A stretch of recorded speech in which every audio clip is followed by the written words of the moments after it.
Lincolnshire is predominantly rural, made up mostly of small towns and villages. The population is most dense around Lincoln, Grimsby and Scunthorpe, which also is the centre of industrialisation with acres of land dedicated to the steel industry, even though the country has stopped mining coal and iron, the two main components. Much of Lincolnshire is dedicated to agriculture, mostly on fenland reclaimed from marshes beside the sea, supporting growth with man-made drainage channels. The county prospered from the wool trade in the Middle Ages, and the flatlands were put into good use by the RAF during the Second World War. Railways, therefore, have little to support, and much of the infrastructure today is local services connecting towns and villages, and through services heading north from London to York. Railways provided a great deal of traffic to the seaside up until the 1960s, and Skegness and Cleethorpes remain the only holiday destinations served by trains from Manchester, Nottingham and Lincoln. Being a coastal county, Lincolnshire has many rivers, and to assist with geographical location, I have included the modern roads onto this map. The Midland were first to arrive in 1846, both from passing through Stamford on the Syston to Peterborough line, but also from Nottingham, arriving at Lincoln's first station, St Mark's, which was renamed in 1950 and subsequently closed in 1985. Railway mania hit the county very early, and in 1848 many lines opened. The Great Northern from Lincoln to Boston, and from Peterborough to Cleethorpes via Boston and Louth. The Manchester, Sheffield and Lincolnshire opened the same year, connecting to Great Grimsby and Lincoln. Both railways connected to Gainsborough the following year, as the Manchester, Sheffield and Lincolnshire extended their territory across the north of the county. The Ambergate, Nottingham, Boston and Eastern Junction Railway connected to Grantham in 1850, run by the Great Northern. For more detail, see my video dedicated to this line. Later that year, the Manchester, Sheffield and Lincoln made a connection via Sykes Junction from Retford. In 1852, the Great Northern completed their Towns line to London King's Cross from York and Doncaster. This is now the East Coast Main Line. In 1855, Horncastle and its market for horses connected to the main line. It also called at Woodhall Spa, which was gaining popularity due to its healing waters.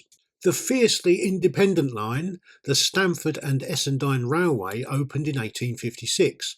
For more details, see my video on this railway, paid for and owned by the Marquis of Exeter. On a drive to reach Louth, the Great Northern built a branch from Bardney to Donington, which opened as Donington-on-Bain in 1857. Sleaford was connected to Grantham as the Ambergate, Nottingham, Boston and Eastern Junction Railway progressed to Boston. The Great Northern refused to operate the Little Bytham and Edenham Railway when the Board of Trade finally gave approval for a passenger service in 1857. The company was owned by Lord Willoughby de Eresby, who had attempted a tramway but changed to a standard gauge railway when 1 in 30 wooden track failed. The Great Northern, however, did supply passenger coaches. The locomotives were soon exhausted and the line went back to horse traction by 1871. A forerunner of the Midland and Great Northern, the Norwich and Spalding Railway reached Holbeach in 1858. See my Midland and Great Northern Railway video for more detail on this railway. The Ambergate, Nottingham, Boston and Eastern Junction Railway reached Boston in 1859. And in the north of the county, the Manchester, Sheffield and Lincoln was approaching the Trent from Doncaster to reach the growing ironstone industry in Scunthorpe, but also to ensure no other railway breached that territory. The people of Bourne applied for a railway to Essendine, which was authorised and run by the Great Northern for 50% of profits. Opening in 1860, the line awkwardly faced north at Essendine, missing on Peterborough's traffic, a similar problem faced by the Stamford and Essendine. The Lynn and Sutton Bridge Railway connected Holbeach to Sutton Bridge in 1861, and the Great Northern operated for 50% of receipts. More constituents of the Midland and Great Northern connected as King's Lynn was reached in 1862. The same year, realising there was no profit to be had, the Bourne and Essendine was sold to the Great Northern. Scunthorpe was reached in 1866. Wisbech and Bourne connected to the yet-to-be Midland and Great Northern through route. The next year saw March and Spalding connect, as well as Gainsborough and Doncaster. These were the precursors to an agreed Great Northern and Great Eastern joint line, and the Great Northern built these first. The Great Northern also connected Grantham to Lincoln through Caythorpe, an area rich in ironstone. A branch line to Market Town Spilsby came in 1868, as well as ironstone quarries at Claxby and Nettleton on the Manchester, Sheffield and Lincoln. Further north, quarries opened at Appleby and Redbourne, which later became British Steel. There is no further mapping on this video of the vast Scunthorpe sidings and their chronology. The independent Wainfleet and Thursby Railway opened at the Port and Market Town Wainfleet in 1871. The Great Northern took control in 1896. The line intended to cash in on Skegness as a seaside destination. In anticipation of the joint line in 1872, the Great Northern connected Bourne and Sleaford. The Wainfleet line connected to Skegness on the 28th of July 1873. The Blackpool of the East Coast and Nottingham by the Sea, the So Bracing Jolly Fisherman mascot, arrived in 1908. Greetwell Ironstone Quarry opened 1874. Nottingham connected to Boston at Barkston in 1875 and Donington to Louth in 1876. In the opposite direction, Mablethorpe joined the Great Northern the following year. The first section of the Great Northern and London North Western joint line skimmed the county in 1879. Then the Great Northern line from March to Doncaster became jointly owned with the Great Eastern. In 1882, Spalding to Lincoln via Sleaford was opened by this joint line, creating a direct freight route for coal and relief to the congested Towns line. Additional access was provided with the Sleaford avoiding line. Claxby Ironstone was exhausted in 1885, and the Holy Trinity was complete in 1886 when Mablethorpe, Sutton-on-Sea and Skegness were now all connected to the railway. In 1888, Mablethorpe and Sutton completed the Mablethorpe Loop.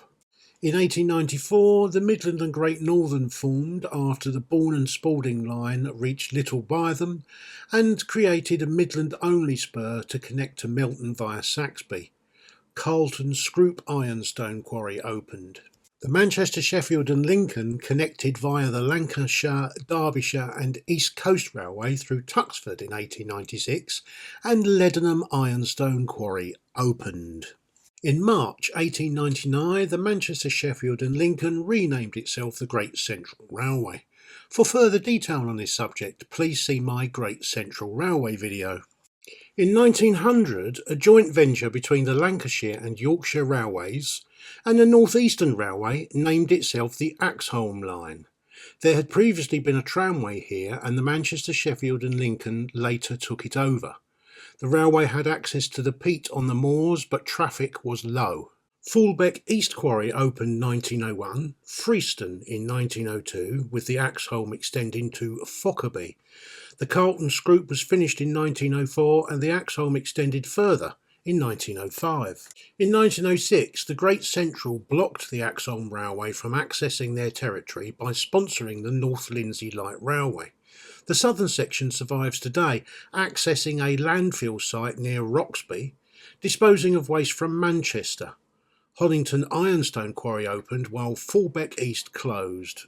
The North Lindsey continued to expand to the edges of the Trent in 1907 and Fullbeck West Quarry opened in 1908. The Great Central continued to expand in 1910, monopolising Immingham docks and finally completely blocking access by the Axholme at Winteringham and Witton. To speed up the journey between Lincoln and Thursby, the Great Northern built the Kirkstead and Little Steeping Railway in 1913. The line went via Coningsby, now the home of the Battle of Britain Memorial Flight. Immingham Station opened the same year. Ironstone quarries opened up in the Sowston area in 1913 and on the High Dyke in 1915. I cover this quarrying area in fine detail in my Ironstone Quarry Railways Part 2. In 1917, a 4-mile track west of Sleaford opened to serve Royal Naval Air Station at Cranwell. 2,500 acres were requisitioned from the Marquis of Bristol's estate, with passenger services from the start, but ceased by 1926. The Great Northern engineered the line. The base was for the training of World War I pilots and continues to train RAF pilots today. The 1923 grouping saw most local railways assigned to the Big Four, but the colours will remain on the map to help identify their heritage. In 1925, Anglo-Scottish Sugar opened a medium marshalling yard outside Spalding as part of their sugar beet factory. Leadenham Ironstone ceased operations. Spilsby Station closed to passengers in 1930, becoming a goods station only. Ironstone quarries started closing, such as Fulbeck Quarry the same year, Greetwell 1938, Honington 1940 and Freeston 1946. Nationalisation of 1948 took all of the railways into national ownership, with the exception of the Stamford and Essendine. British Rail made a number of closures in 1951, particularly on the North Lindsey Light Railway and of the Bourne and Essendine. Like Spilsby, Horncastle branch remained in place but with goods-only traffic from 1954, and Donington became a terminus again as the Lincoln to Louth line was shortened, as was the Axholme Railway near Misterton and the removal of the branch to RAF Cranwell. In 1958, Donington went to goods and Spilsby closed. The Great Central route from Lincoln to Retford was removed, and the Midland and Great Northern closed in its entirety in 1959, save for a few short branches. Donington closed to goods in 1960 and took the branch line with it. As the last of the ironstone quarries closed, the line from Grantham to Lincoln shortened in 1962, the Stamford and Essendine closed in 63, as well as further shortening of the Axholme Railway.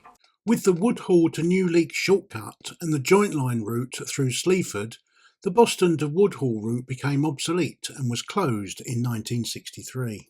Spalding's British Sugar Factory closed in 1964 and the line to Boston with it, as well as Bourne to Sleaford and the Wisbech section of the Midland and Great Northern. In 1965, when most of Beeching's suggested closures started, the remains of the Axholme line closed down, the remaining ironstone section of the Grantham to Lincoln line, and what remained of the Midland and Great Northern. Cotton Power Station connected to the Gainsborough-Retford route in 1967, opening on the disused Lincoln line. There were 5 stations called Immingham, all very close to one another and opened within 3 years of each other. The final station, Immingham Dock Railway, closed in 1969. 1970 saw everything north of Thursby close and the connection to the seaside was lost. Mablethorpe, Sutton-on-Sea and Cleethorpes were all closed and the lines that operated them. The shortcut from Lincoln to Thursby and the route from Peterborough to Spalding was also closed, as was Nettleton Quarry. The Horncastle branch and its station closed in 1971. The Peterborough to Spalding branch reopened in 1971, 8 months after its closure. The remaining ironstone quarries in the county closed in 1973, with everything exiting through the High Dyke branch. Rutland Water came into existence in 1974 and Metheringham Station reopened in 1975. The Tuxford to Lincoln line closed in 1980 and March to Spalding of the old Great Northern and Great Eastern line was closed in 1982. The remaining section of the Great Northern and London North Western joint line to Bottisford closed in 1988. In 1998, a small section of the Louth to Cleethorpes line was reopened as the Lincolnshire Wolds Heritage Railway, running from Ludborough to North Thoresby, with plans to extend to Louth. After 50 years of operation, Cotton Power Station was decommissioned. It had consumed 18,000 tonnes of coal per day, delivered 7 days a week in wagons specially developed for the bottom hopper doors required at this and other stations. The last coal delivery was on the 19th of July 2019, the same day I retired from London Underground. In the 1921 Railway Act, these many local lines and companies were eventually, had they not been originally, absorbed into the Big Four of London Midland Scottish, which included the Lancashire and Yorkshire and the Midland, the London North Eastern, which included the Great Central, Great Northern and Hull and Barnsley. The other two were Southern and the Great Western, which did not affect Lincolnshire. However, there were 4 joint and independent lines which are not affected, and these count for a large proportion of railways in the counties. Therefore, when the Grouping Act was enshrined into law, I have not allowed for the change on my maps, making it clear the origins of the railways. Thanks for watching. Please tell me about your memories of these lines, the steel mills of Scunthorpe and the seaside train trips to Mablethorpe and Sutton-on-Sea. I look forward to publishing another county railway chronology very soon. Stay tuned and subscribe for more content.